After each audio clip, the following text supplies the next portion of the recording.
¿Qué puede hacer que un joven rico abrace la lepra? ¿O que alguien con futuro y fama elija vivir en la más extrema pobreza? Al final de este video, comprenderás la verdadera fuerza de su conversión y descubrirás el gesto más radical que hizo frente a todos, una renuncia que cambió su vida y la historia de la Iglesia para siempre. Italia, año 1181. Las calles de Asís eran estrechas y empedradas, bordeadas por casas altas con balcones florecidos. A simple vista, el lugar parecía un remanso de paz. Pero bajo esa calma latía una ciudad dividida, nobleza contra burguesía, pobreza contra ambición. En medio de esa tensión, vino al mundo Giovanni di Pietro Bernardone. Su padre, un próspero comerciante de telas que hacía negocios en Francia, lo llamó Francesco, en honor a la tierra que tanto admiraba. La familia Bernardone era una de las más ricas de la ciudad, y Francisco creció rodeado de lujos. Dormía en cuna de madera fina, vestía lino importado, y vivía entre canciones, banquetes y promesas de un destino brillante. Su madre, Pica, una mujer piadosa de origen provenzal, lo arropaba cada noche susurrándole al oído. Recuerda, Francesco, toda riqueza es pasajera si el corazón está vacío. Pero esas palabras se perdían entre el bullicio de los mercados, las copas de vino y las risas despreocupadas de los jóvenes ricos que, como él, se burlaban de los mendigos al pasar. Francisco fue educado para continuar el negocio familiar. Aprendió el arte del comercio, las rutas de intercambio, el valor de las telas y del dinero. Era inteligente, encantador y persuasivo, cualidades valiosas para un mercader. Pero su alma no pertenecía al mercado. Soñaba con gestas heroicas, con armaduras y estandartes, con la gloria de los caballeros que escriben su nombre en la historia. Quería ser admirado, aclamado, inmortalizado. En su adolescencia, Francesco se convirtió en el alma de la juventud asisana. Reía con fuerza, vestía con elegancia y vivía cada día como si fuera una celebración. Tenía el don de atraer miradas, carismático, vivaz, talentoso para el canto y los versos. Los muchachos lo seguían con entusiasmo y las muchachas lo admiraban en silencio. Su padre, sin embargo, lo miraba con orgullo. Para él, Francesco no era solo un joven encantador, sino el heredero ideal de su imperio textil. Un muchacho que lo tenía todo para triunfar, al menos según los ojos del mundo. Ya conociste al joven soñador, pero ahora verás al Francisco herido, prisionero y con el corazón hecho preguntas. Y lo que hará con ese dolor, te tocará el alma. Fue en medio del bullicio juvenil cuando el destino golpeó las puertas de Asís. Estalló el conflicto con la vecina Perugia, una guerra alimentada por la ambición y el orgullo. Francisco, ansioso por alcanzar la gloria, vio en la batalla el escenario perfecto para hacerse un nombre. Se alistó como caballero, su armadura pagada con el oro de su padre, sus caballos adornados con los colores de su casa, y su partida, una escena digna de los cantares de gesta. Todos lo vitoreaban. Él cabalgaba con la cabeza en alto, con la mirada puesta en la historia, como quien no duda, como quien aún no sabe lo que le espera. Pero la gloria prometida se deshizo como humo. La batalla fue un desastre. Asís cayó humillada. Muchos jóvenes murieron sin canto, sin nombre. Francisco no murió, pero conoció de cerca la violencia, la prisión y la enfermedad. Fue encerrado en las mazmorras de Perugia. Allí, entre el frío y la fiebre, su juventud comenzó a resquebrajarse. Regresó a casa en 1202, enfermo, agotado. Y en 1205, cuando pensó volver a empuñar la espada, escuchó otra voz, más silenciosa pero más profunda, que le pedía algo distinto: volver a Asís, pero no como guerrero, sino como buscador. De vuelta en su ciudad, los días ya no tenían el mismo color. Paseaba por los rincones que antes ignoraba, y por primera vez miró de frente la pobreza, la miseria, la exclusión. Comenzó a notar lo que antes no veía: la desigualdad escondida entre las telas finas, la indiferencia disfrazada de devoción. En Roma, frente al portal de la antigua Basílica de San Pedro, vio a dignatarios de la iglesia arrojar pequeñas monedas de cobre a los mendigos, mientras vestían oro y púrpura. El gesto le quemó por dentro. Regresó a Asís como mercader, pero ya no era el mismo. Sus amigos aún lo invitaban a fiestas, y él iba por costumbre. Una noche, en medio de un banquete, una juglaresa cantaba y las copas tintineaban. Francisco se levantó, miró a su alrededor y en vez de brindar murmuró, Esto no es vida. Es un engaño que huele a vino viejo. y salió sin despedirse. Nadie entendió nada, pero él comenzaba a entenderlo todo. La voz interior no lo dejaba en paz. Empezó a caminar solo por los campos. Miraba los árboles, las piedras, el vuelo de los pájaros, como si el mundo hablara en un idioma que por fin comenzaba a comprender. Un día se cruzó con un mendigo cubierto de llagas. Nadie lo miraba. Todos lo evitaban. Francisco sintió un nudo en el pecho. Quiso seguir, pero no pudo. Se detuvo. Se agachó. Le ofreció su capa y lo llamó hermano. El mendigo le sonrió sin dientes, y en ese instante, Francisco sintió más plenitud que en todas las fiestas juntas. Fue apenas un destello, pero bastó para que algo se rompiera, o quizás se abriera. Recordó su propio desprecio de comerciante hacia los leprosos. Entonces, su vida dio un giro irreversible. Comenzó a buscar a los marginados. Se acercaba a los leprosos, a quienes antes despreciaba. Los miraba, los tocaba, les hablaba con ternura. Vendía sus posesiones para dar el dinero a los pobres, como si quisiera desprenderse no solo de sus bienes, sino también del pasado que ya no le pertenecía. Ya no podía ignorar la fragilidad humana, ni disimular la incomodidad que sentía ante una vida que ahora le parecía vacía. Su padre furioso lo enfrentaba. ¿Qué haces ensuciándote con esa gente? Eres un Bernardone, no un mendigo. Pero Francisco no respondía. Y si pensaste que eso era fuerte, espera a ver lo que pasó cuando su propio padre lo enfrentó. Lo acusó, lo expuso, y Francisco respondió con algo que nadie esperaba. Lo que hizo en ese juicio marcó el comienzo de una vida completamente nueva. Ante el temor de que su hijo malgastara todo el patrimonio familiar, Pietro Bernardone tomó una decisión severa. Encerró a Francisco durante varios días en una celda oscura y húmeda, como si el encierro pudiera frenar su transformación. Incluso llegó a denunciarlo ante las autoridades eclesiásticas, exigiendo que le devolviera el dinero que había gastado en ayudar a los pobres. En esa celda, Francisco se fue apagando. Perdió peso, perdió el color del rostro, y con el paso de los días, también comenzó a perder sus antiguas certezas. Sin embargo, en medio de ese silencio áspero y sin belleza, algo dentro de él empezó a despertar. Una noche, mientras todo estaba en calma, escuchó una voz. No era una voz que se percibiera con los oídos, sino una presencia interior que hablaba directamente al alma. Francisco, ¿a quién quieres servir? ¿Al siervo o al Señor? Nadie antes lo había llamado de ese modo. Nadie lo había enfrentado con una pregunta tan clara. Y esa frase quedó latiendo dentro de él como una herida nueva, imposible de ignorar. Durante el juicio que se celebró más tarde, se produjo uno de los momentos más impactantes de su vida. Su padre, indignado, lo acusó públicamente. Has deshonrado mi nombre. Has tomado de mi tienda para alimentar tus delirios.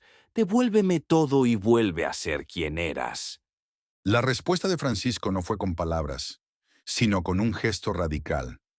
Comenzó a despojarse de sus ropas frente al obispo que presidía el juicio, frente a su padre y frente a todos los presentes.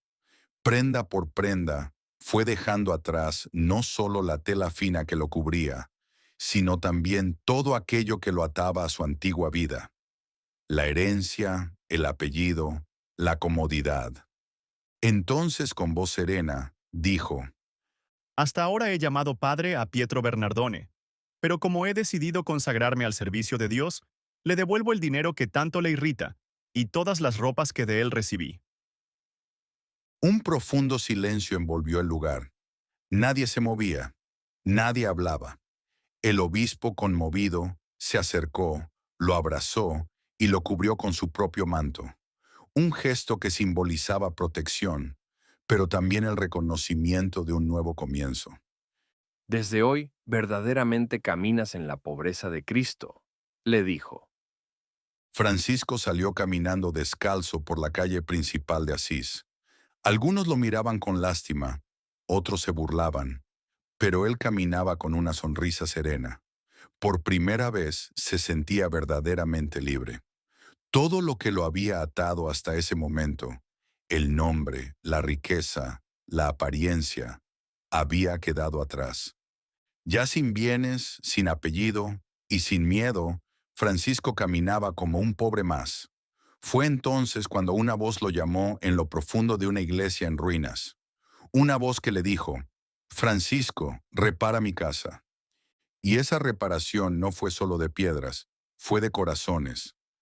Así, a los 24 años, Francisco de Asís comenzó la segunda parte de su vida. Eligió una existencia simple, entregada a los más pobres. Una vida austera, sí, pero luminosa.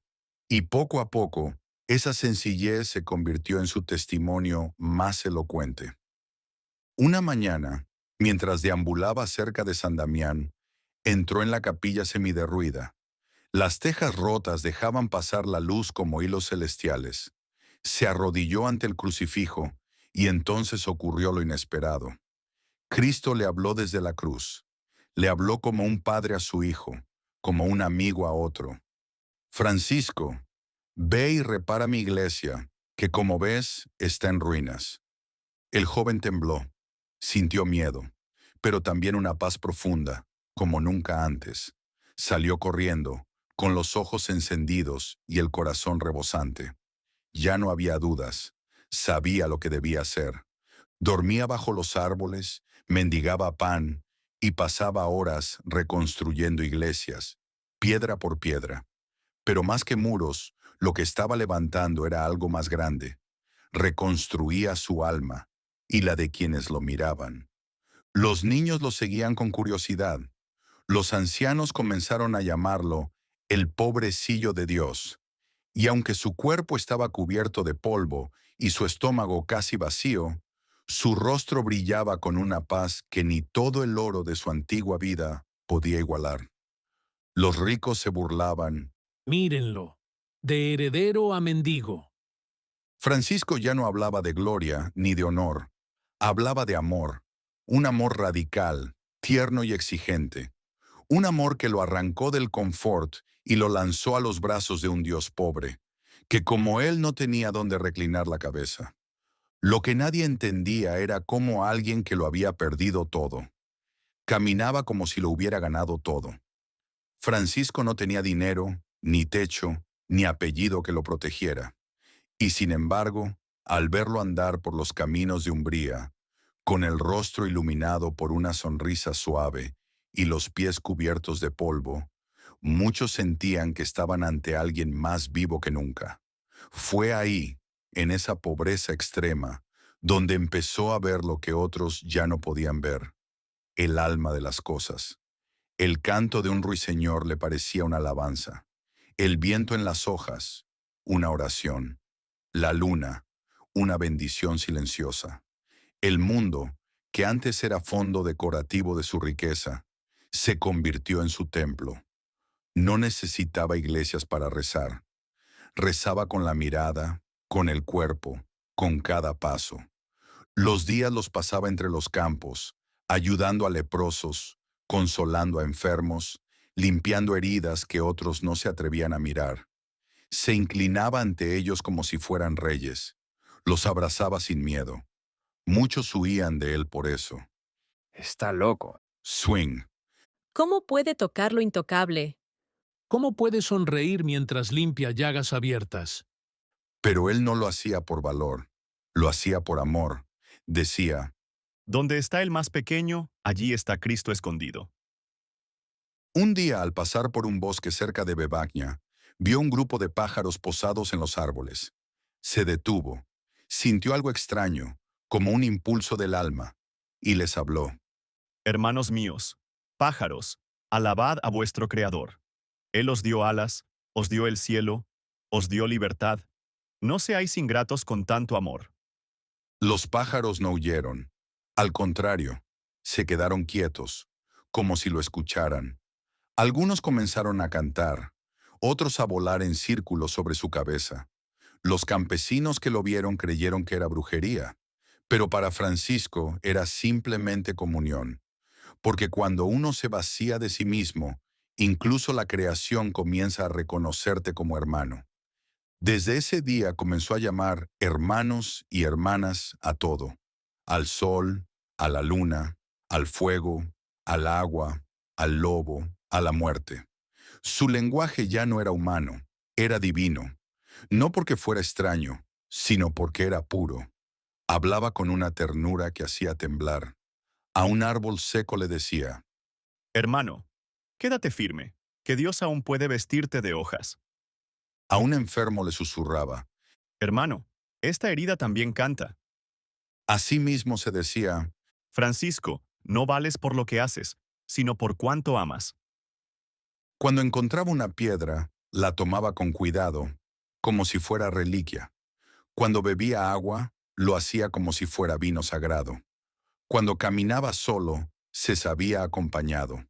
Era un místico sin saberlo.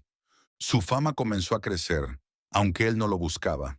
Algunos lo seguían, no por curiosidad, sino por una sed profunda. Lo veían y algo en ellos se removía. Y sin buscarlo, estaba fundando algo nuevo. La semilla de una orden, una forma de vida. Un grito silencioso en un mundo lleno de ruido. Porque Francisco no estaba enseñando a huir del mundo, sino a abrazarlo con ojos de cielo. Francisco ya no vivía para él.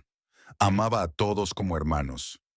Y esa ternura tan pura no tardó en contagiar a otros. Era 1208 en la pequeña iglesia de Santa María de la Porciúncula. En una misa como tantas, el Evangelio hablaba con más fuerza que nunca. Jesús enviaba a sus discípulos a predicar descalzos, sin bastón, sin bolsa, sin dos túnicas, solo con la palabra y el corazón lleno de Dios. Francisco escuchó, y algo dentro de él ardió. No discutió, no lo meditó, lo comprendió con el alma, como se entienden las cosas que no necesitan explicación. Se despojó de lo duplicado, se quitó el cinturón y se ciñó con una cuerda. Se vistió con una túnica rústica y sencilla. En aquella época, por toda Europa surgían grupos que predicaban la pobreza como único camino hacia Dios. Pero Francisco no se unió a ninguno. No buscaba pertenecer, sino obedecer. Volvió a Asís y comenzó a predicar en soledad, sin ruido, sin títulos, sin estrategia. 2 meses después se le unió al primero, luego el segundo, y así, sin buscarlo, comenzó a formarse algo nuevo. No lo anunció con trompetas, no fundó una organización y aún así comenzaron a llegar, uno a uno, silenciosos, decididos, heridos por el mismo vacío que lo había desgarrado a él años antes. No buscaban un líder, buscaban sentido, y lo encontraron en aquel joven de rostro sereno que había aprendido a vivir sin miedo, sin poder, sin más riqueza que la presencia de Dios. Fue así como nació la fraternidad. Dormían bajo los árboles, compartían mendrugos de pan, oraban con los brazos extendidos hacia el cielo. A veces eran 3, a veces 8, a veces 12, y aunque no sabían exactamente hacia dónde iban, todos sabían por qué caminaban.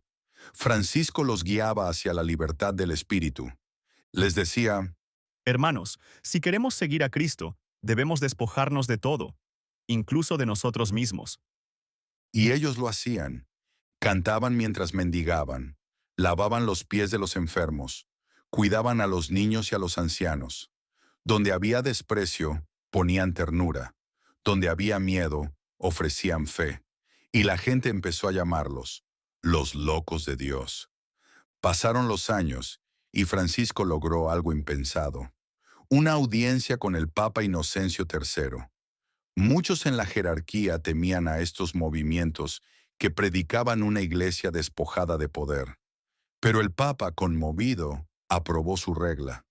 Y así nació la primera orden, los frailes menores. Poco después vendrían más. Junto a Clara de Asís, fundó la segunda orden, femenina, y luego la tercera orden, para los laicos que, sin dejar el mundo, querían vivir la penitencia como camino de luz.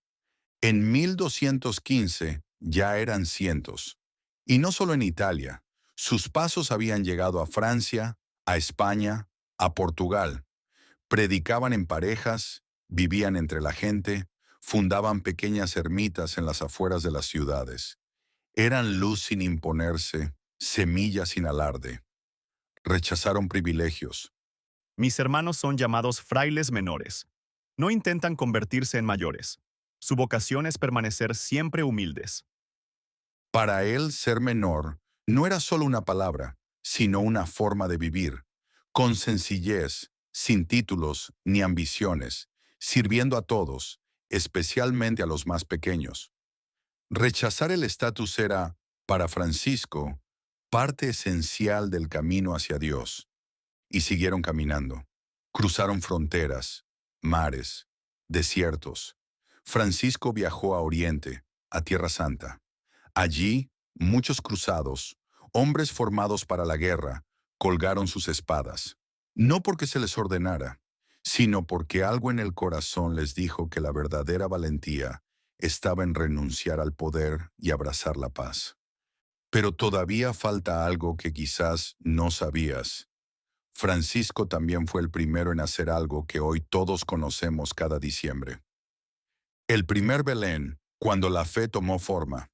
En la Navidad de 1223, en lo alto de las colinas de Greccio, Francisco de Asís dio forma a una idea sencilla, pero profundamente transformadora.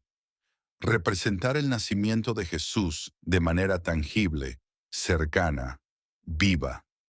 Recreó por primera vez un pesebre con heno, animales reales y la presencia orante de la comunidad. Así nació el primer Belén navideño. No fue un gesto teatral, sino una forma de oración. Francisco no buscaba asombrar, sino conmover. Quería que los corazones entendieran, más allá de los libros o sermones, que Dios había elegido nacer en la pobreza, en la fragilidad de un niño acostado entre paja. Aquella noche, en medio de cantos y silencio, se celebró la misa junto a la escena. Así nació la representación del nacimiento de Jesús en un pesebre, una tradición que, desde aquella noche en Greccio, se ha convertido en símbolo universal de la Navidad. En el año 1224, Francisco se retiró al monte Albernia en busca de silencio. Había entregado su vida al servicio, pero ahora necesitaba retirarse del ruido, del mundo, de sí mismo. La orden había crecido más allá de sus manos. Ya no todos lo entendían, y su cuerpo, cansado, empezaba a apagarse como una vela al final de la noche. Solo el hermano León le acompañó. Rechazó visitas. Quería soledad, pero no vacío. Quería consuelo, pero no alivio. Buscaba algo más profundo, comunión. Allí, en una pequeña celda construida con humildad, Francisco ayunaba, oraba, dormía apenas. Su oración era cuerpo. Extendía los brazos como una cruz viva, rogando no por milagros, sino por participar del sufrimiento de Cristo. Y entonces, en una madrugada en que el sol apenas insinuaba su luz, el cielo se abrió. Un serafín descendió entre resplandores, y en su centro el crucificado, no como símbolo sino como herida viva. Francisco no huyó, no gritó, solo abrió los brazos, y el misterio se hizo carne. Las señales de la pasión se imprimieron en su cuerpo, en sus manos, en sus pies, en su costado, sangrantes, dolorosas, reales, pero también gloriosas. Así recibió los primeros estigmas conocidos en la historia. Cuando descendió del monte, sus hermanos lo miraron con asombro. Caminaba con dificultad, pero su rostro irradiaba una paz que no pertenecía a este mundo. Nadie entendía del todo lo que había ocurrido, pero todos intuían que algo sagrado lo había transformado. Los años siguientes fueron un viaje entre el dolor constante y la gloria invisible. Las heridas le impedían moverse con normalidad. A veces lloraba, pero nunca se quejaba. Decía que cada herida era un beso de Dios, que cada punzada era una caricia del cielo. Ya no era el joven rebelde ni el líder admirado. Ahora era simplemente un hombre que se había dejado crucificar desde dentro. Dijo que le habían sido reveladas cosas que nunca podría compartir con nadie. Agradecía en silencio, con cantos, con lágrimas.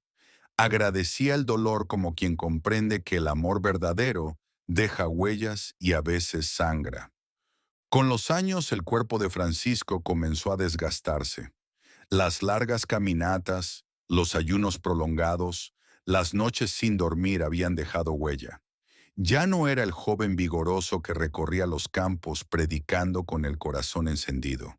Su vista se debilitaba, su voz era apenas un susurro, pero su alma ardía con una fuerza aún más luminosa. En medio del agotamiento, una oración brotaba de lo profundo. Señor, hazme instrumento de tu paz. No fue un destello repentino de inspiración, sino el fruto de una vida consumida en amor. Una súplica nacida del dolor, del deseo de seguir siendo útil incluso cuando ya no quedaba fuerza, del anhelo de desaparecer para que solo Dios permaneciera. En sus últimos meses, el sufrimiento se volvió constante. Apenas podía mantenerse en pie. Las llagas abiertas le arrancaban lágrimas silenciosas. La fiebre no le dejaba dormir. Y la luz, que siempre había sido su consuelo, comenzaba a apagarse también por dentro. Pero ni el dolor, ni la ceguera, ni el abandono lograron silenciar el canto que vibraba en su interior. Porque mientras muchos se despiden de la vida con temor, Francisco lo hacía cantando. Pidió regresar a la porciúncula, su lugar más amado, ese rincón de tierra que había sido testigo de sus primeros pasos en la fe. Allí quiso morir, rodeado de unos pocos hermanos fieles. Clara, su inseparable amiga del alma, enviaba mensajes diarios, preguntando por su salud. A veces, al caer la tarde, se acercaba en silencio para rezar junto a la humilde choza donde Francisco agonizaba. Ya sin fuerzas, seguía llamando a todo hermano. Hermano cuerpo, hermano dolor, hermana muerte. Nunca se quejó, nunca pidió más, solo repetía con ternura. Gracias, Señor, por tu bondad, por tu ternura, por haberme llamado. Sus hermanos lloraban al verlo. No comprendían cómo alguien podía abrazar la muerte con tanta paz. Pero Francisco no la temía. La recibía como quien se encuentra con una amiga esperada. La llamaba hermana, no por resignación, sino por confianza. Porque para él, la muerte no era un final, sino un umbral. El momento del encuentro, el comienzo de la plenitud. Pidió que cantaran el Cántico de las Criaturas, aquel himno que había compuesto cuando ya no podía ver la luz del sol, pero aún sentía su calor ardiendo en el alma. Mientras sus hermanos entonaban los versos, sus labios se unieron en un último susurro. Alabado seas, mi Señor, por nuestra hermana, la muerte corporal. La noche estaba en calma, el cielo despejado. La luna brillaba con dulzura sobre la porciúncula. En el aire no había ruido, solo la respiración entrecortada de un santo que se marchaba en silencio cantando. Cuando su corazón dio el último latido, una bandada de alondras, las aves que tanto amaba, sobrevoló la capilla como si anunciaran que uno de los suyos había alzado el vuelo al cielo. Y entonces el silencio se volvió sagrado. El 3 de octubre de 1226, a la edad de 44 años, regresó al Padre. No con miedo, no con lágrimas, sino con gratitud, con paz y con la certeza de que había amado hasta el extremo. Clara, al enterarse de su partida, no lloró como otros esperaban. Se arrodilló ante el altar de su pequeño convento, cerró los ojos y sonrió. Era una sonrisa triste, sí, pero también luminosa. Sabía que su hermano del alma no estaba perdido, solo estaba más cerca que nunca. Mandó tocar las campanas de San Damián, no como duelo, sino como gloria. Un alma ha llegado a casa.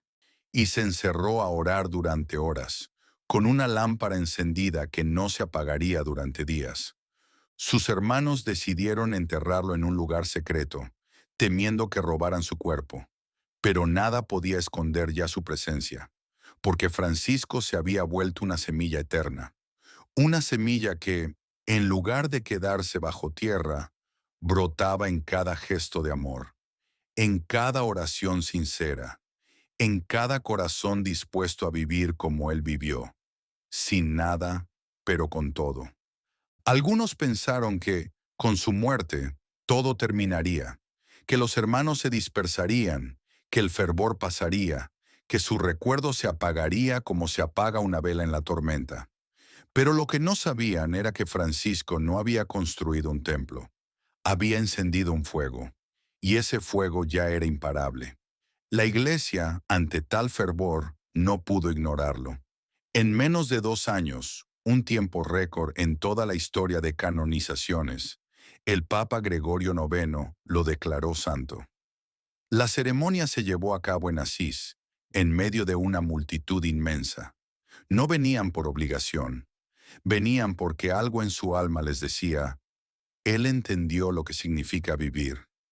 El Papa, conmovido, pronunció palabras que resonaron como campanas. Francisco de Asís no es solo santo por sus milagros, sino porque en él Cristo ha sido visible una vez más en la tierra. Tras su canonización, comenzaron los planes para construir una gran basílica que albergara su cuerpo. Pero incluso eso fue motivo de conflicto interior para muchos de sus hermanos.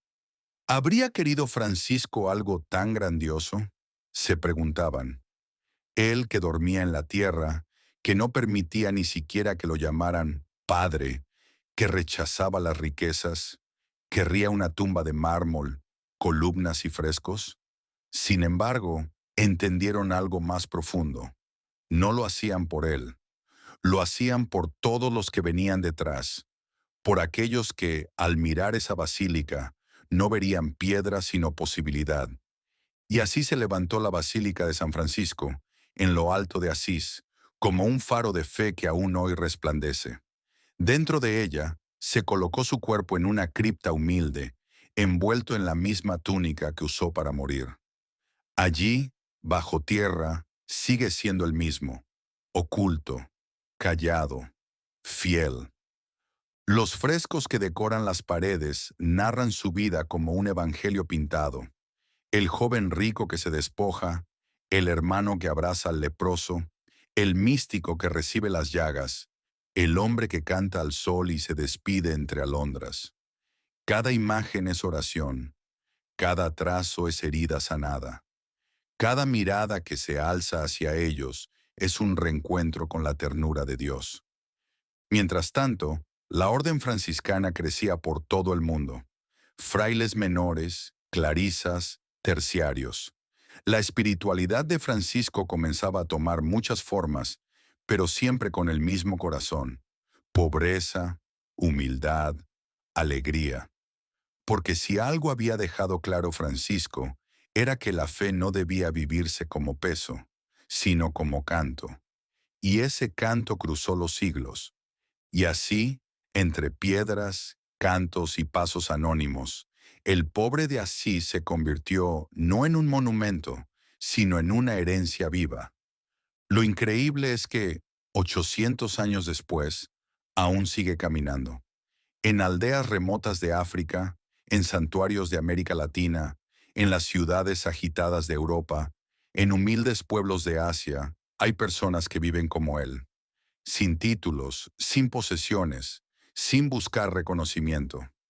Porque el fuego que encendió no lo apagaron los siglos, y lo que mostró con su vida sigue siendo, para muchos, la señal más luminosa en medio de un mundo herido. Donde la fe parece desvanecerse, Francisco reaparece, no con discursos teológicos, sino con gestos pequeños. Cuando alguien comparte el pan sin juzgar, cuando una joven elige consagrarse en lo oculto, cuando un empresario deja la codicia por amor a los pobres, cuando un niño se detiene fascinado ante el canto de un pájaro. En todos ellos hay algo de él, porque su vida no fue una lección, sino una invitación. El Papa Pío XII lo proclamó patrono de la ecología. Juan Pablo II lo llamó el hombre que mejor refleja el rostro de Cristo después de María. Y en 2013, su influencia volvió a sacudir al mundo cuando un nuevo Papa, por primera vez en la historia, eligió llevar su nombre, Francisco.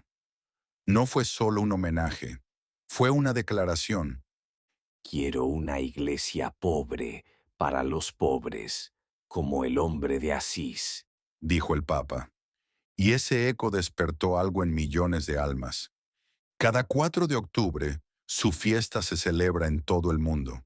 Algunos lo honran con flores, otros bendicen animales, algunos rezan, otros simplemente se detienen a pensar. Porque Francisco no solo dejó una historia, dejó un espejo, uno que nos confronta, que nos pregunta sin palabras, ¿qué pasaría si yo también viviera como si el amor bastara? Su mensaje es simple, directo, revolucionario. Haz lo que entiendas, da lo que tengas, camina descalzo si hace falta, y sobre todo, ama, no desde el discurso, sino desde la acción, no desde el deber, sino desde la libertad.